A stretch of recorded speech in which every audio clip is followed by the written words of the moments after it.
ladies and gentlemen who may be watching this live after the fact, we apologize that we are experiencing technical difficulties, and we will welcome you at least post this meeting to the Recreation Blue Ribbon Work Group. We are here to examine recreation services offered in Prince George's County and see what sort of opportunities for improvement there may be as it pertains to recreation services being provided by Park and Planning Service. And we are here to take a look at the final report that is being developed by Barry Dunn, which is due to be transmitted by April 11th to the Prince George's County Council. So with that said, I do, because I know she's on a time crunch, I do want to offer our chair, Donna Herring, any remarks that she may want to make ahead of this presentation, and then we can hear from Barry Dunn. Donna, is there anything that you'd like to say at all? No, I don't have anything at this time. Thank you, Ryan. Appreciate it. Yes, ma'am. Okay, so Lisa, we will let you go ahead and give any kind of overview of the report, and then we can move forward from there. Great, thank you, Ryan. I will do just a brief overview because all members of the work group have the document in front of them, of course.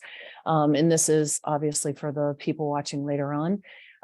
That we'll do a really brief summary of the chapters that made up the entire report, and tell you a little bit about the approach to that. I will also call on my colleagues, J.R. Clinton and Danielle Wilson, who are here in the work group right now and at the various stages of the overview. So I'm just gonna, Ryan, I'm not gonna share my screen necessarily. I'm just gonna roll through it. If anyone wants me to share my screen, I can certainly do that. It's just a lot of text, and I don't know that it's necessarily, I think it might be challenging to actually keep up and as I'm scrolling.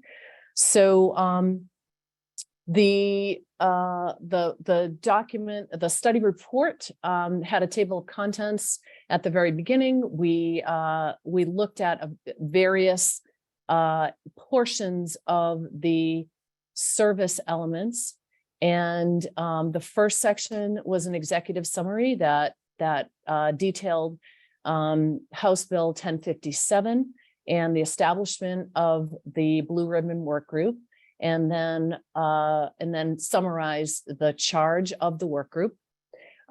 We then talked a little bit about the approach to providing that study and gave background, and then went straight into an operational overview.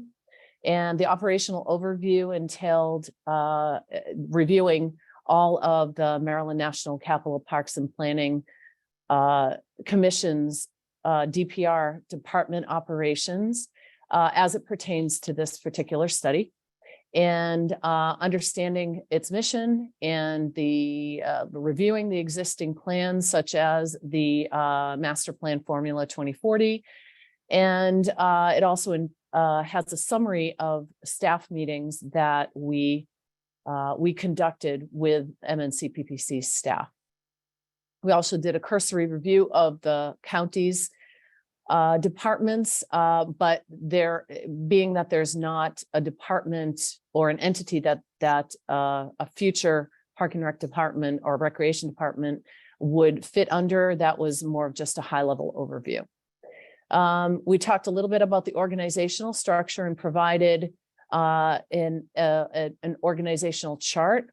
There is some editing to that chart that needs to happen because one of the key elements to their organizational chart is that there was a reorganization called tagline Synergy that was put in place in February of this past year.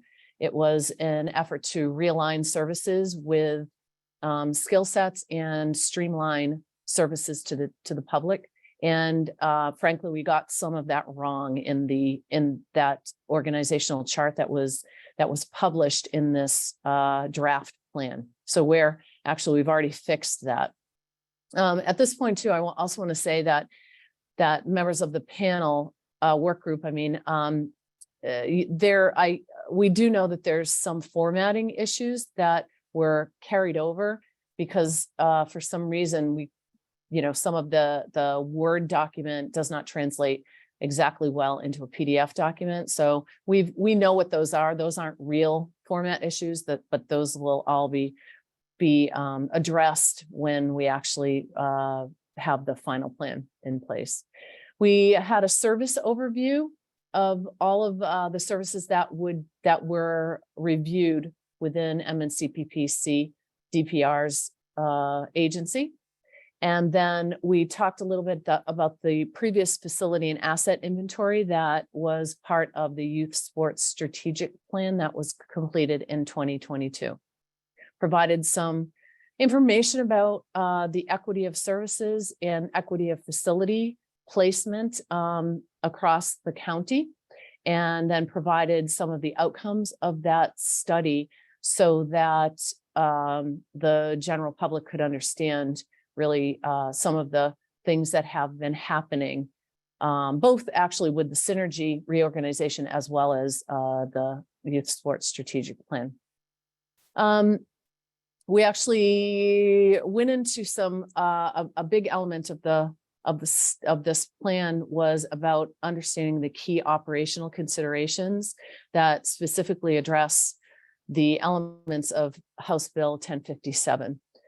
We did a benefits comparison, and there's a chart there, but there's also an addenda that details a little bit more about benefits. We talked a little bit about minority business owners from both entities, and then dove right into an engagement summary. So we summarized the engagement that was part of this effort. And from a high level standpoint, just to let you know that there were over 6,000 site visits. There were 291 unique stakeholders that provided 219 comments. And we also had 230 surveys that were submitted. There was a summary of forum findings, question findings, and there was a summary also of the survey as well. After that, we JR, and I'll do a brief overview, and if JR would like to speak a little bit to this, that would be great. But in section 4, it was the financial analysis and considerations. And this was a deep dive into a financial review of the department's recreation services. And the purpose of it was to identify the direct and indirect costs of providing the services to the county, and then understand from an analysis standpoint how that would actually translate into bifurcation. And ultimately, JR, there's a host of information that's entailed in this report, and there are addenda that support that. JR, did you want to say anything about this at this point? No, I think like the only comment I might add, which is, a common theme throughout the report, is just, the complexity and depth of the operation. And so, you see that in the services provided, and you see that in the scale of the financials. Thanks. And then from there, that's a pretty substantial piece of this report. Then came the program and service analysis, and this was divided up into several sections that really took a deep dive look into the current environment of the programs and services that are offered within the organization, provided a program inventory, and actually outlined a few of the things that, well, actually the only things that are not being offered, and then looked at program types and also distribution of programs by type, and then looked at the athletic league inventory that were more than 50 leagues that were part of this inventory. Danny also looked into or analyzed age segmentation. And so that was actually quite interesting to see that as well. And last piece of this was really about innovation the achievements and benchmarking within MNCPPC. And then Danny did a direct analysis of access, both from facilities from a programmatic standpoint, as well as the facility access. Danny, did you want to say anything about that? Did I cover everything? No, I think that's great.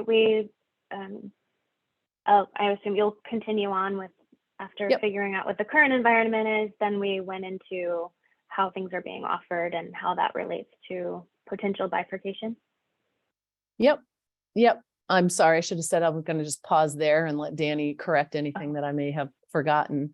But right. So we did, Danny actually performed the analysis in two parts, and that is current environment and then talking about the provision and understanding different sections of the service provision. So she went into program cost calculations and provided some examples about how that would be factored through bifurcation and otherwise, and explored some of those impacts and provided some good narrative about efficiencies and understanding some of the other maybe not so data-driven analysis, things like customer experience and partner and affiliate groups and how that may be impacted.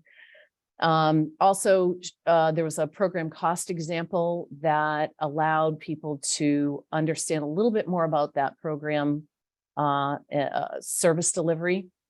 And I think that's actually quite detailed. And then Danny provided programs and services assessment findings that really that talked a little bit about continuous improvement and some of the things that MNCPPC have been doing in the past couple of years, especially since the youth sports strategic plan was launched.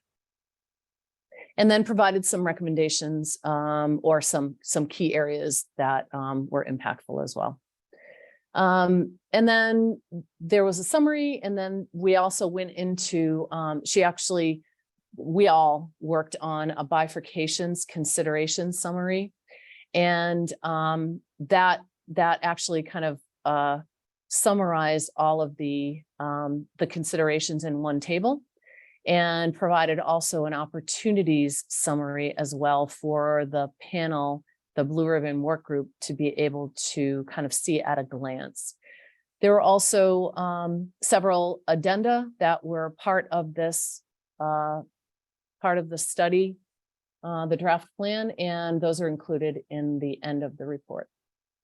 So I will conclude there. If anyone from my team has anything else to say on that, I will let them step in now. Otherwise, we'll take questions.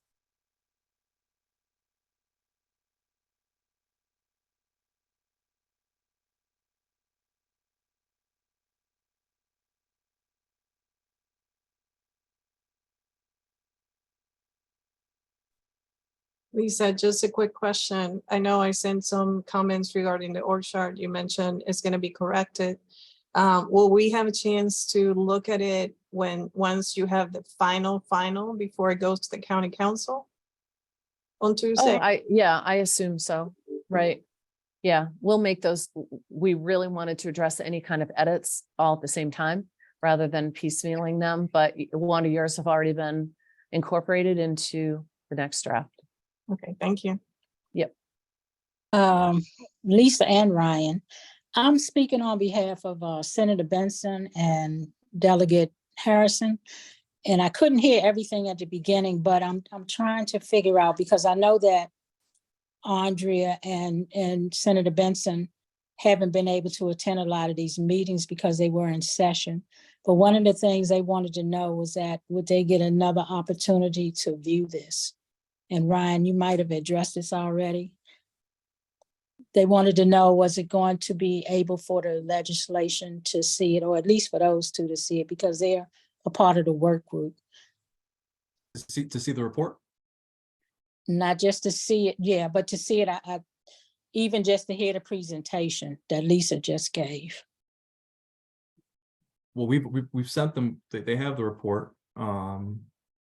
And I've asked them if there was any sort of edits or comments or concerns they wanted voiced for this meeting. I asked them to submit that, and we would have.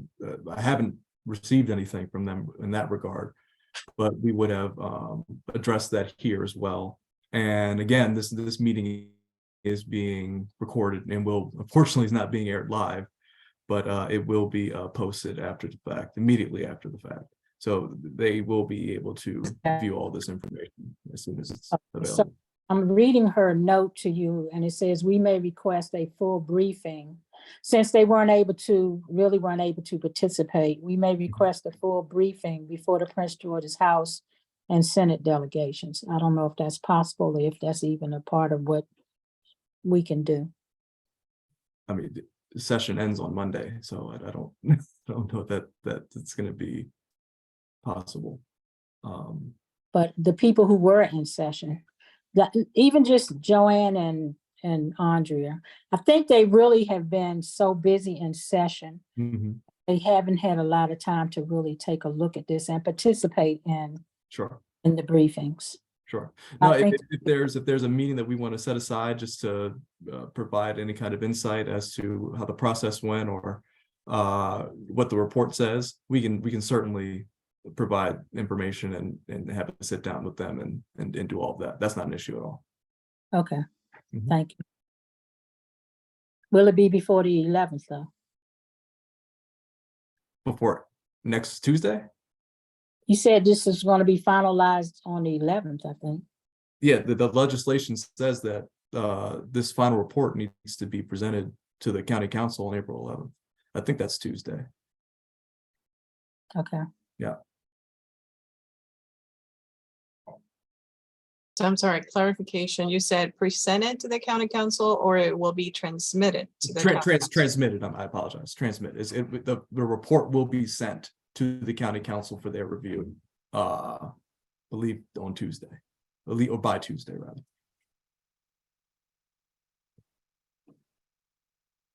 So the report's going to be sent. Well, our recommendations, what's the process for our recommendations as a work group?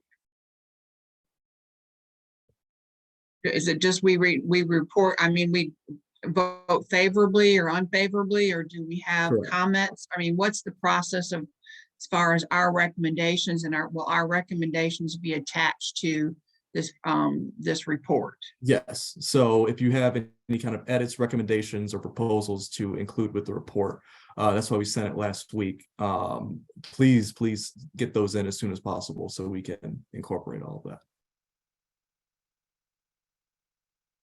So I'm not currently seeing a list of recommendations. I mean, I've seen some indications, but nothing a strong recommendation. Something.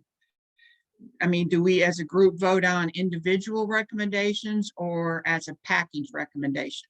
Well, the report at its conclusion recommends that recreation services remain with Maryland National Capital Park and Planning.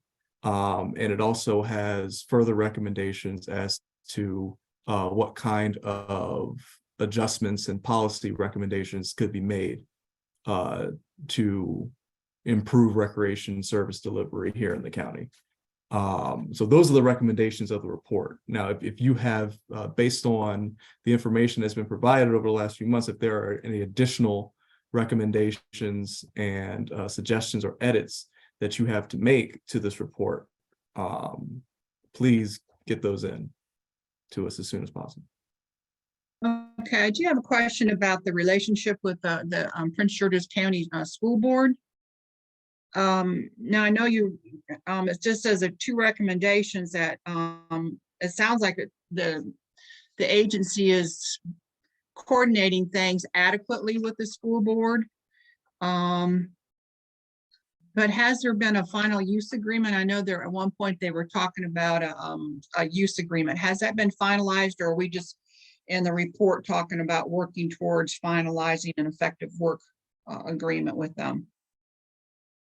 They are very close to getting something completely together. And I think Bill would be able to speak better to that than I can. but we are very close to getting a usage agreement between the schools and Park and Point. Yeah, thanks, Ryan. I'll just add that, yes, we have been meeting, we, MNC PPC, Department of Parks and Recreation staff, as well as Prince George's County, some of their executive team. And what we're looking at is just, we're reviewing the existing shared use agreements, as well as the Administrative Procedure 1330, known as Turnkey, that both have been created quite a few years ago. There's a lot of new people sitting in different positions in both agencies. So we've been meeting to strengthen both of those, edit, as well as try to expand some of the new facilities that have been built over the years since these agreements were in place. A lot of outdoor venues at our high schools and middle schools that when these agreements were written necessarily weren't part of that or addressed. So we have been making tremendous progress, and hopefully in the next few weeks, we'll have a updated that we can all look at and agree. Hope that helps. Thanks, Bill.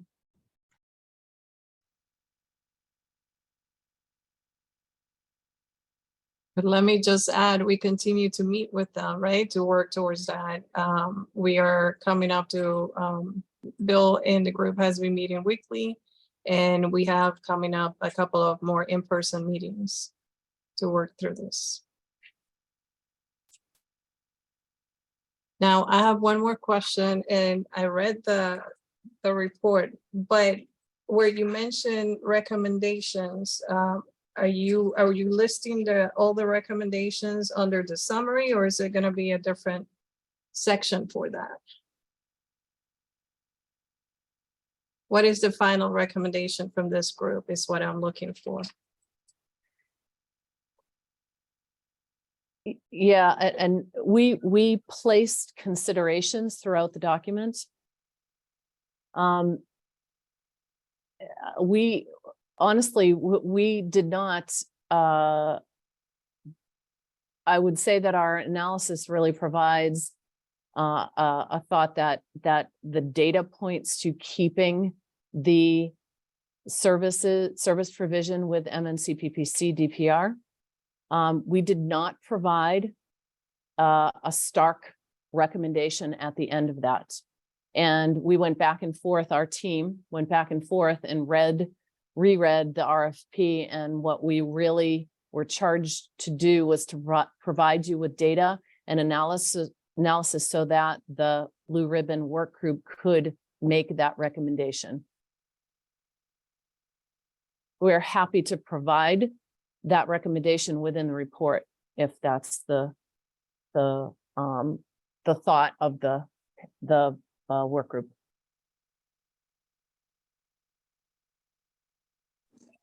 So Ryan, are you looking for some consensus from this group? Yes, but unfortunately we're not airing this live, and because we do not want to run afoul of the Open Meetings Act, we are unfortunately unable to take any kind of action because that would be illegal, and we are not going to do that. So what we're going to have to do at the conclusion of this meeting is figure out another venue for either conducting another quick call where a vote can be taken before Tuesday, or everyone coming together in person at a public setting with notice to other people. So yeah, we're going to have to figure that out immediately after this. Good luck. Thank you.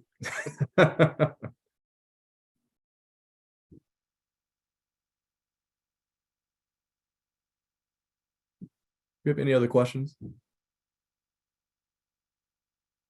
So would this public meeting happen before the 11th, or would this report get sent to the county council without our voter recommendation? My hope is that we can get a quick call together that will air live. I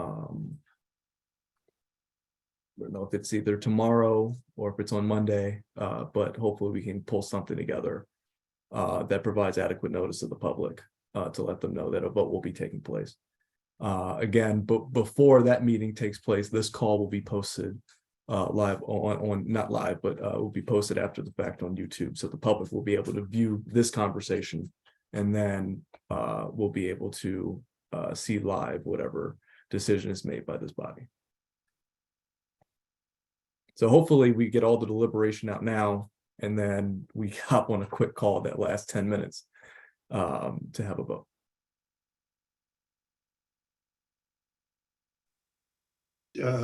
Ryan, just so I'm clear, would the vote be on whether we accept the report as is, or a specific set of recommendations that would accompany the vote report?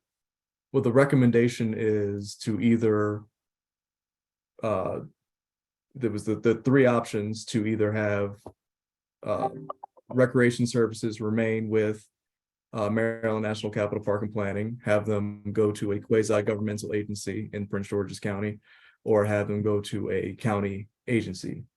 So the decision is one of those three items. Okay, thank you. Yes. I understand about the decision that we should be saying, yes, we agree, or no, we don't agree. But I also think that the work group should put together a list of recommendations that we have following the acceptance of this report.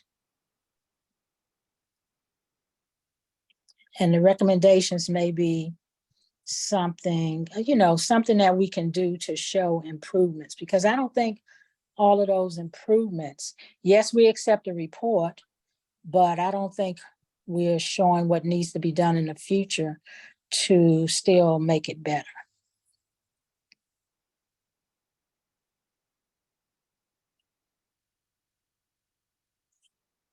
And I think the work group should have an opportunity to say, the things that we think would still make it better, or other things that we may recommend. This is sort of a summary, and it's saying we want to stay with park and planning the way it is now, but we still may have some recommendations.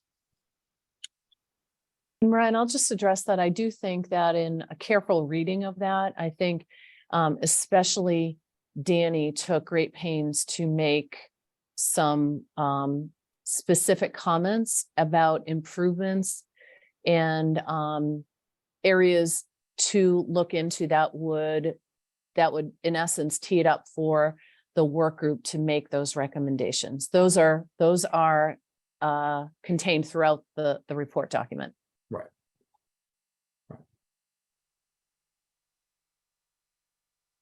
Doug, how does that help address your concern?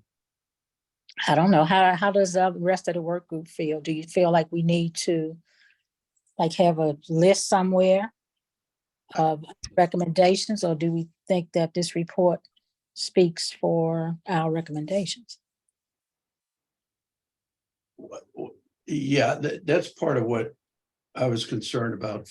I would tend to agree with what Faye's recommending. I mean, there was an awful lot of work done here, mainly, quite frankly, by Barry and Dunn. Right. So I want to commend you and your team. You guys really did a deep dive and did a great job capturing how things are currently done and what have you. But I think it would be important, I think we owe it to the taxpayers, quite frankly, that if there are recommendations to enhance services, streamline them, whatever it may be, that we should assume that responsibility and produce that guidance to the county council.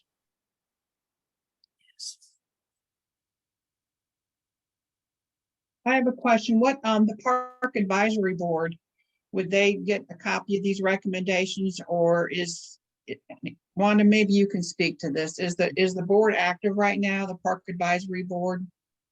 The park, we call it PRAB, the Park Advisory Board is not active and hasn't been for the last 2 years. All the board members had expired terms, and no one has been identified and appointed for those positions.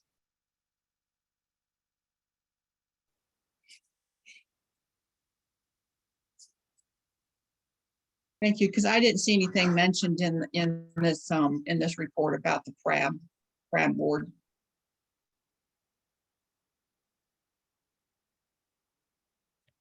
So Did if we, anyone from Barry Dunn want to comment on that? There was a paragraph that addressed that slightly. I don't know if Prab was actually stated full out but I did notice that. So do you want to cover that, Danny? Or Lisa, sorry. Yeah, absolutely. I can jump in. It's on page 41, the last paragraph under the subtitle Engage Committee Oversight. There is a recommendation if PROW was reinstated and had members that were active, that there would be perhaps a subcommittee created there, that some reporting would be required of the department to that entity or to that committee as a means of ongoing oversight, so that the recommendations of the panel, of the work group, could be monitored long term. right. And that might be one of the recommendations that we make to get it back, get it back active. So we can really follow up and make sure that some of the recommendations get taken care of. Might be helpful for, and reading through the report, I agree, there was all data points and just like that one about the committee, maybe a summary of all of those would be helpful to the committee to see maybe some improvements that have been suggested. And I know they are throughout the document, but maybe for delegate, how that might be helpful if we had a summary of those data points. Yeah, that would be helpful to me. And I think to the work group.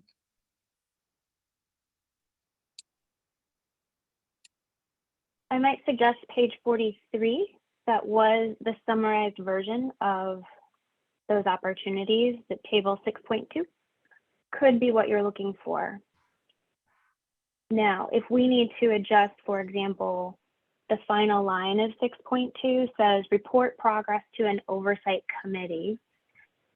If you would like us to specifically call out, probably we could do that in that space as a suggestion if desired by the work group.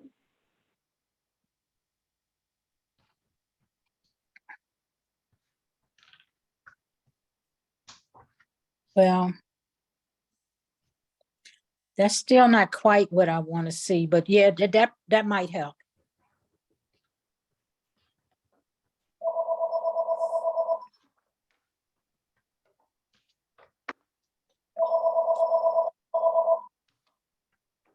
From Galloway OH. From Galloway OH. Sorry. Do we have any other questions, comments, or concerns?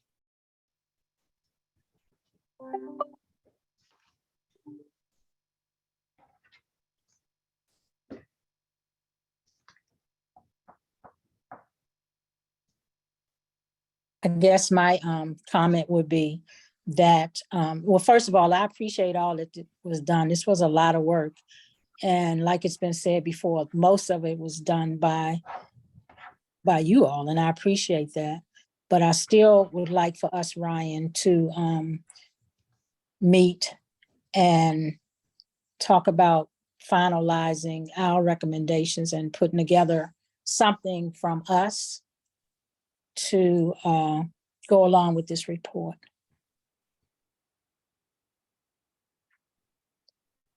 Okay, well, we can definitely do that ahead of Tuesday when this report and everything else that goes along with it to the county council. Okay. Obviously, we do need to set another meeting, whether it's over the weekend or if it's tomorrow or Monday. But we do need to set another meeting that will be public, so all of that discussion can happen then. Okay, thank you.